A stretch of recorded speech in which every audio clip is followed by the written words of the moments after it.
Hey guys, it's Beefcake. I know everybody's wanting a response to Alex, which is, fine. So, I mean, everything he said was almost none of it true. I know how he says it's all facts, it's indisputable, and that's simply not the case. At the end of the day, it all comes down to the fact that someone else is tuning my car. It does. I've always liked the guys at Lund. They've always, treated me good. He's talking about his talking point is free tunes. So I've gotten, I don't know, $2,000 in free tunes for our shop cars. I've sold $1.2 million at wholesale for Lund Racing. I've generated them $1.2 million in volume since I've been selling for them. 1.2 million. Do I expect my shop cars to be tuned free? Yeah, I guess. But if they ask me for money, I give it to them. You know what I mean? If you say, hey, can you throw us some money for your car? Sure, no big deal. But if that's your main talking point, that's just silly when I've sold $1.2 million in tunes for Lund Racing. $1.2 million in products. Some of it was engages, some of it tuning, but $1.2 million since I've been with them. That's a fact, I mean, it could be 1,195,000, it could be 1,230,000. My records only go back to 2014, and as of 2014, it was like 1.1 something million. So somewhere between 1.2, 1.3 million dollars I've sold in tuning. So your talking point that that I've gotten free tunes is like, oh my God. It's not like someone who bought 3 tunes and got a tune free. $1.2 million. So let that number sit. Let's start with that.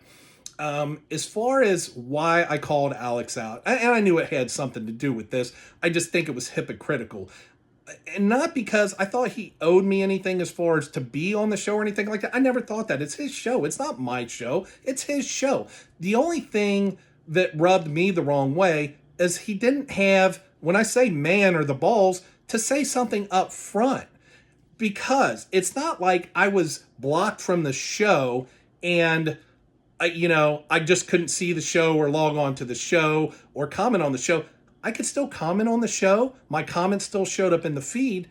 It's just nobody else was seeing them. So what he did was he blocked everybody else from seeing my comments, which is his prerogative to do, but without saying anything. So when I'm watching the stream, I'm making comments. The only thing I thought he should have said, whether it's like piss off, fuck off, I don't like you anymore, I don't want to have anything to do with you because you're beef with Lund, whatever it is, you know what I mean? All I thought is he should have said something. It took me a few shows to realize it, but, I was making some comments and I wasn't getting any response. It isn't that I think he owes me to be on the show. He doesn't. It's his show. He doesn't owe me that. I just thought that he owed me the fact saying, hey, I don't want you on the show, but it's the way he went about it. It's like a sneaky little kid. You know what I mean? As far as saying that it's funny when you hear someone talking shit when all his live shows are there to go back and watch. So go back and watch his shows where I was actually on the show. He encouraged me to be on the show. He encouraged me to make comments. He encouraged customers to ask me questions. He told people on the live stream, ask Beefcake questions. He did. He encouraged it. So I wasn't wiggling or whatever word he used, weaseling my way in on the comments to where he may have to tell me to pull back. He never told me to pull back. Go watch the shows. And I wasn't in the shows that I probably have gotten on maybe 15 of his shows. You know what I mean? There was 6-8 weeks I was so busy I didn't get on shows. You know what I mean? So sometimes I'll catch 2 in a week. Sometimes I don't catch one for 2 months. You know what I mean? But if you go back and watch the shows, Alex actually encouraged me to be on the show. He told me, get on there, comment. When I signed up as a paying member, he told me, you don't need to do that. Go find the episode where he was commenting, where he noticed that I paid to get to a level, and he even commented and said, oh man, you don't need to do that. You know what I mean? Like, you don't need to pay the money, but thank you, but you don't need to do that, And it's, it's tit for tat. It's not that he owes me anything or I owe him anything. You know what I mean? I did stuff for Alex because I liked Alex. You know what I mean? I thought he was gracious to the business on the show. So I was gracious to him back and wanted to do stuff to help him out. It's just like if you got a friend or someone you know and they do stuff that helps you, you want to do stuff to help them, not because you have to, because you want to. I feel like that's the way the world should work. Not that you're bought and paid for. I never thought he was bought and paid for. I just wanted to do stuff for him because, he was gracious. He used the website sometimes. People say, hey, he mentioned you on the show. Great, thanks. You know what I mean? And then as I got on the show more, he encouraged me to be on the show more. So to say I weasel my way in, I go watch the shows. The shows speak for themselves. So that's a flat out lie. Something else he said. He said, I got mad that he picked on the JLT intakes. Why? Because I sell JLT intakes. That's not what I said. If you read my comment, what I said was JLT sold a year ago. And I know he's got a beef with Jay. He sold out a year ago to S&B. So yeah, he can blast Jay and pick on Jay, but Jay don't care because Jay cashed out like 9 months ago, like last October, November. Jay's laughing all the way to the bank. He got paid big time. All I said was I thought it was funny that he's so excited that he got to call out Jay Tucker, but Jay doesn't even own the company and has it for 10 months. I sell PMAS. I love Nick at PMAS. PMAS does a great job with their data. There's a lot of companies that do stuff I like. I've got Nick stuff on my own car, his mass air meters on my car, his data spot on. He does a great job, and when people ask me recommendations, if they ask, I give them the recommendations, I'm always honest about that. Anybody that's ever bought from me knows that I don't oversell. I actually undersell. If there's something that I don't think you need, I'm going to tell you you don't need it. My customer service unparalleled. Alex has said it. You know what I mean? Like, we take care of customers. That's why we do such a good job. He knows when you buy one of my packages, I'm going to give you everything you need the way that they like it, and it's going to be boom, boom, done. Easy peasy. They got all the data. They got all the information. Makes it easy, and we know they like easy. Okay. I'm trying to think of some of his other talking points. Oh, well, the biggest talking point is his reasoning to why. Okay. I don't really want to get into the whole Lund thing. I've left a lot of that, and I've not been public about it a whole lot. You know what I mean?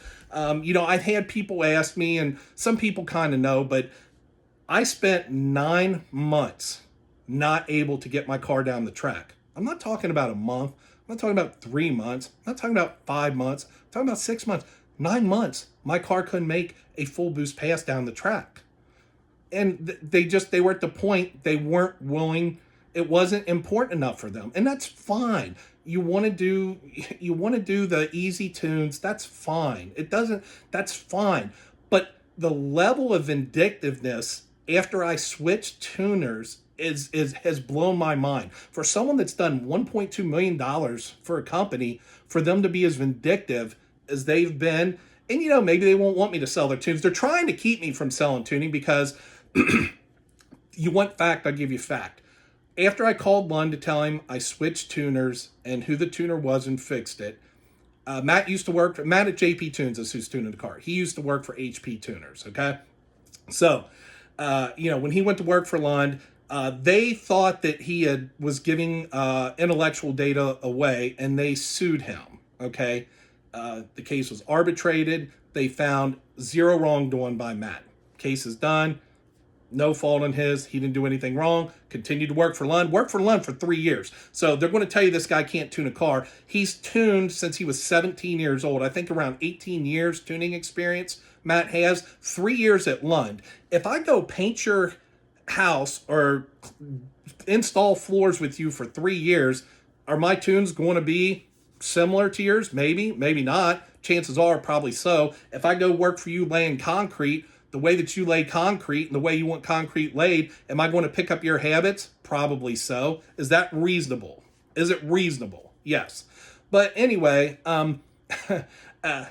so after I called Lund and told them that I was, that Matt's tuning the car, Lund Sr. specifically told me he was going to let HP know that I was using Matt, who uses SCT and who used to work for HP Tuners, know that I'm working with them. You know what I mean? Basically to try to drive a wedge. He didn't say that, but he said, what he said. But the funny thing is, actually, if you go look, and you can actually, I think the last name's Kanata, the old vice president for or one of the presidents or founders of HP Tuners.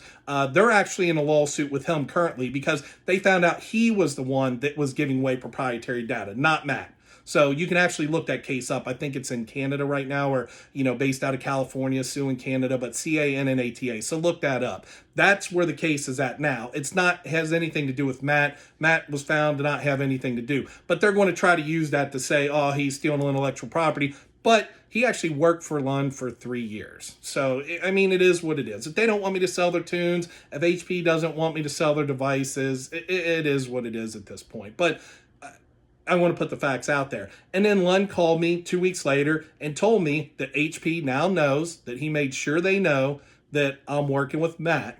And, he doesn't know if I'm going to be able to get any devices or how they're going to treat me now. So basically intentionally trying to drive a wedge with me and other companies. And why? Because they know I have a big platform. And if I pick up, and I'm not saying I would, but, you got Palm Beach, you got Ortiz, you got tons of tuners out there that use HP tuners. They want to try to keep me from getting devices because they know I do so much volume that if I can't get HP devices, that, I can't drive that to other tuners. But I don't know why that benefits HP, because HP would just still keep selling more devices, because a lot of my customers are going to go where I steer them towards. But, anyway, 9 months I couldn't get the car down the track. I got a text, I reached out to a lot of different tuners. I'm not going to get into all that. I'm just going to make another video. Regardless, say 9 months, my car couldn't make it down the drag strip at full boost passes.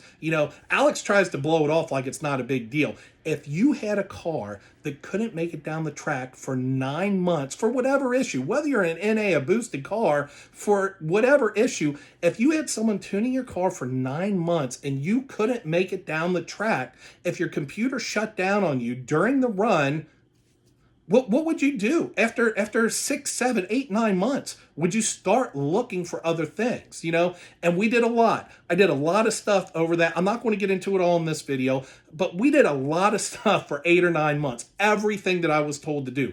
Alternators, batteries, wiring, grounds, this, that, you name it. Everything we were told to do, we did. And it didn't fix the issue. So at some point, you got to look, maybe it's the tune. Reached out to a lot of different tuners. Matt actually offered to fly in, said, look, I'm confident I can figure, Matt's an engineer, he's a programmer, and he's a tuner. He's a triple threat, okay? He said, look, I'll fly in, I'll mess with the car, see if I can figure it out, whether it's mechanical, whether it's a tune issue. He offered to do it. And, the only thing is, and this is what I told him, I said, maybe I should have asked you. Maybe I should have said, hey, do you want to fly out and look at a car? Because Alex made that comment. But here's the thing. Junior already said it's not a tune issue. It's a known good file. And Alex prefaced that because they bake. So they bake the file. So if it's good for your 1,400 horsepower car, it's got to be good for my 1,400 horsepower car, because they're cookie cutters. You baked it and it worked on that car. So it's got to be the car. It's got to be a mechanical issue. Well, it's not. And when you have someone with a 1,400 horsepower car, maybe it needs a little bit more attention. Okay, but I didn't pay for it. I only sold $1.2 million in tuning, but I didn't pay that $500. So, that's the important thing,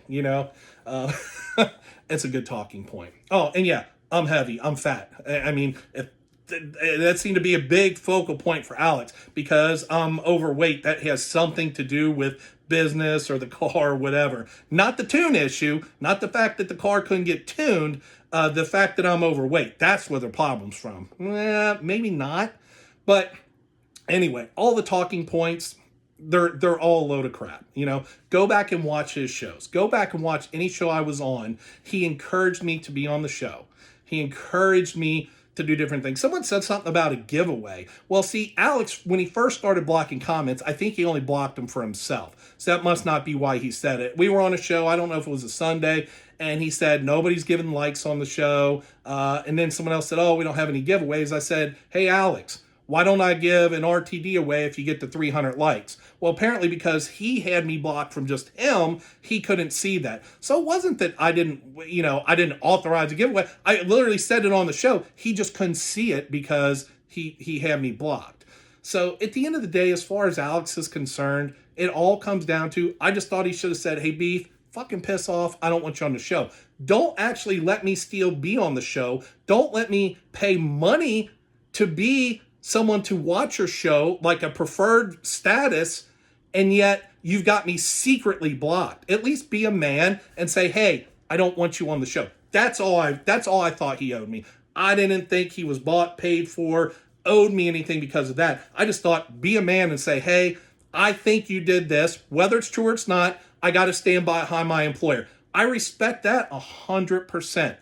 You're a man, you're stepping up, you're saying, this is how I feel. I respect that 100%. But he didn't do that. He didn't do that.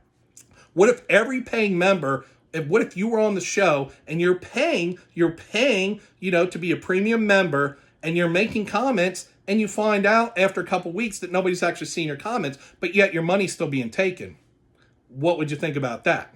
So, that's all I really got to say about Alex. You know what I mean? And again, I sent him a text. I called him on the phone, and I tagged him on Facebook, and it was a very nice post. At first, it got a little shitty, you know what I mean? I get it, you know what I mean? That kind of shit happens. That wasn't the direction I was going. But, he never responded to texts, he never returned the calls, and then it kind of spiraled. So, it is what it is, but, I guess that's my response. I guess we'll see where it goes with Lund. Alex keeps talking about all these things falling. The only thing that can fall is HP Tuners says they don't want me to sell their devices, and Lund doesn't want me to sell their tuning.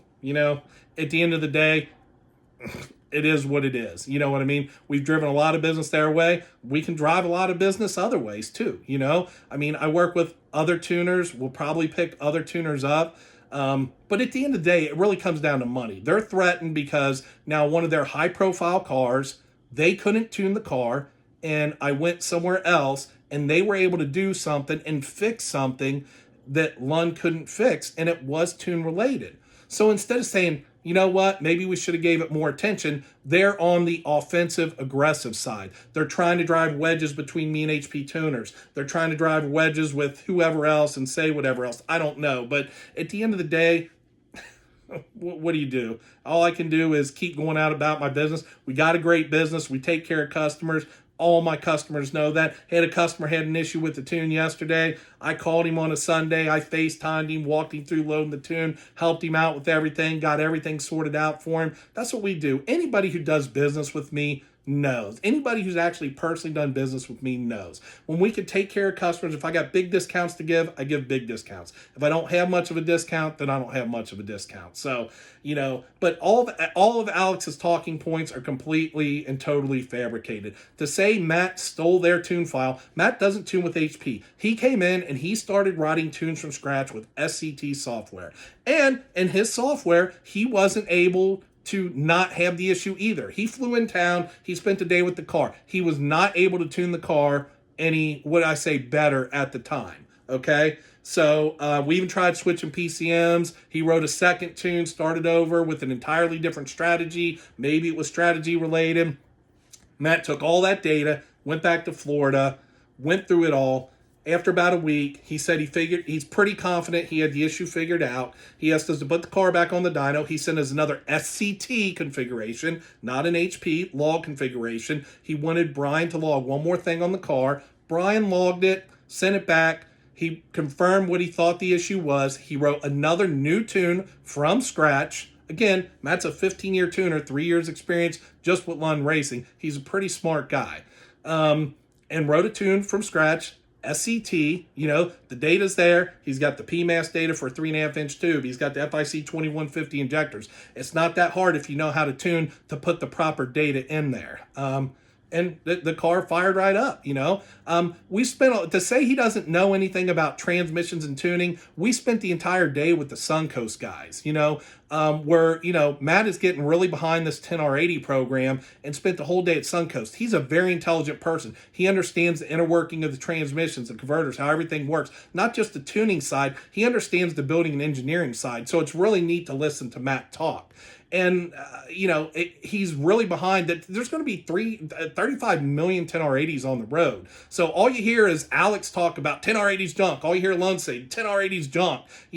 get behind it because it's not going anywhere. So what we're trying to do with Suncoast, what we're trying to do with JP Tuning, we're trying to get behind the 10R80 platform. It's a strong platform. The trans is actually very strong trans, and I'm almost 5 years on this car, and I would say near 500 passes or so. We've never broken anything in the car, ever. We've never broken one thing in the transmission. Valve bodies go bad, but we've never broken one hard part in the transmission. The transmission's a very good transmission. So instead of everybody whining and crying about it, get behind it. You know what I mean? Just get behind the transmission and support it. You know, that's what we're trying to do. That's why we keep pushing it. That's why we haven't went turbo 400. You got to remember, after 9 months of not getting down the track, I was honestly, I wanted to sell the car. I was so fed up with the car and so miserable with the car. I just didn't even want to be in the car anymore. You know, I just wanted to sell it. But, you know, we do a lot of business with the guys at Suncoast. We do a lot of customers have that transmission. And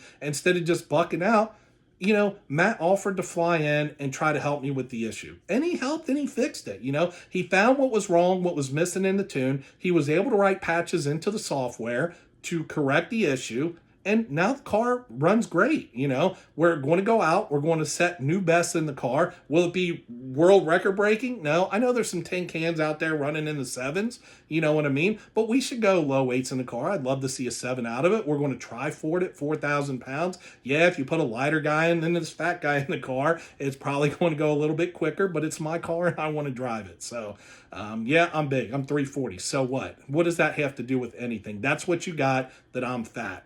I mean, you know, stick to the facts, and the facts aren't on your side. The facts are on my side. So that's my rebuttal. That's my response. That's where the facts are at. This whole somebody maybe stole something to try to garner favor and rally all your people. It's just false. All I can tell people, go back and watch the previous videos. I never tried to weasel my way in. Alex was very encouraging of me to be on the show. I was paying to be there. The only thing I thought he should have done is say, you know what? I'm not happy with what's going on with you and Lund. They're my employer. So I don't want you on the show anymore. Not let me think that I'm still on the show and keep taking my money. You know what I mean? So anyway, is what it is. That's my rebuttal.